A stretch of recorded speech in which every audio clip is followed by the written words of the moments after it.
let's head there for just a moment. The globalism issue. You write about it. It's one of the trends, the one world system, and you suggest signs of globalism. They're in economics, banking, trade, environmentalism, science and medicine, faith, government. Revelation 13 outlines a one world system. So we virtually go from Nimrod to George Soros, and you talk about this as a trend. Well, that's right, and there's a couple of things to point out here. I think, first of all, we could make note of the fact that the cascading problems that we're facing today point to the need for globalism in the minds of a number of people, very influential people. Today we've got not just the Middle East conflict, but terrorism that's worldwide, and overpopulation and starvation and pollution and famine and national and international crime. Cyber warfare is exploding. There's economic instability. And, Jan, there's a lot of people who think that these kind of problems can only be solved on a global level. And so today there are many people yearning for a leader who can take control and fix everything. And, economics plays a critical role here. In fact, there are quite a number of financial advisors that have advised past presidents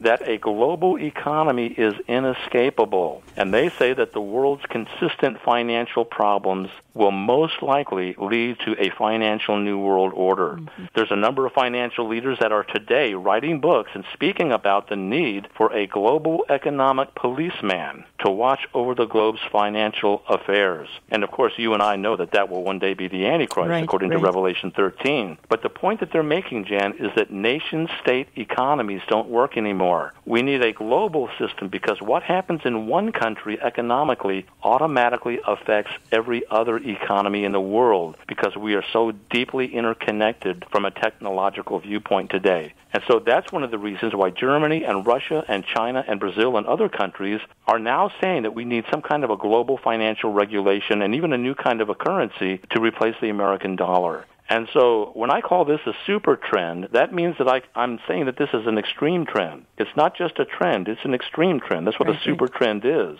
And so whether people like it or not, we are actually headed toward globalism. And in fact, it's already here in root form, and it's going to continue to grow. Something's going on over in Europe because a couple of nations there are trying to back out of the European Union, the UK, and even some issues going on in Spain. So they're trying to throw a monkey wrench into the globalist plan. Well, what's interesting is that, I've done a lot of study of the European Union, and it could be the forerunner of the revived Roman Empire that the Antichrist will head. Mm-hmm. And, of course, the original European dream was a single government that eliminates national rivalries within Europe. But there have been some studies, some scholarly studies, in fact, that have suggested that the ultimate goal of the European Union was not merely to unify Europe, but also to use this union as a stepping stone for eventual global government by the Europeans. And so that, in fact, is going to one day happen, according to Revelation 13. We are told that the Antichrist is going to engage in a squeeze play with the mark of the beast. Right. And if you take the mark of the beast, you're resolved to follow the Antichrist.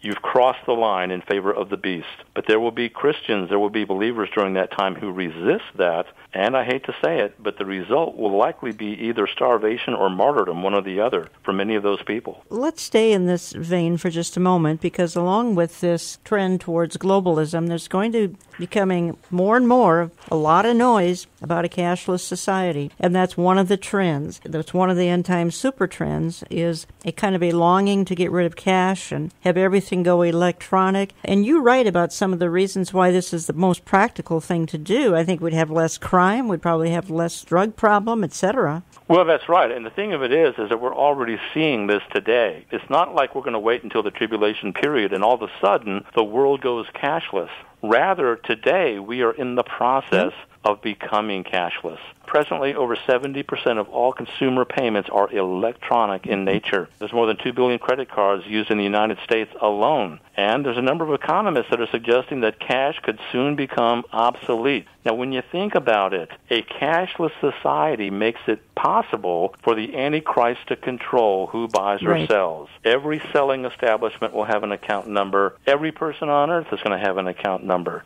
Now, if people had cash and were still using cash, well, they could still buy something on the black market. But if the entire world were cashless, with everything being handled electronically, then that enables the Antichrist and the false prophet to wield absolute control. And I think that that's where we're headed. there was recently a Gallup poll, Jan, a 2016 poll, which revealed that most Americans believe that our country will become entirely cashless in our own lifetimes. And we're seeing the same thing in other countries around the world. So again, we're not just waiting until the tribulation period before this starts. Mm-hmm. It's happening right now as a means of preparing for the eventual fulfillment of this prophecy, which will take place probably about the midpoint of the tribulation period. Yeah, I appreciate your clarifying that, because indeed there's a foreshadowing of a lot of things that blossom in the tribulation, but there are some signs that they're budding even as we speak. You know, Ron, I know there's somebody listening right now that's wondering, well, does that mean I shouldn't use a debit card or bill pay through my bank or that kind of thing? Or am I buying into the globalist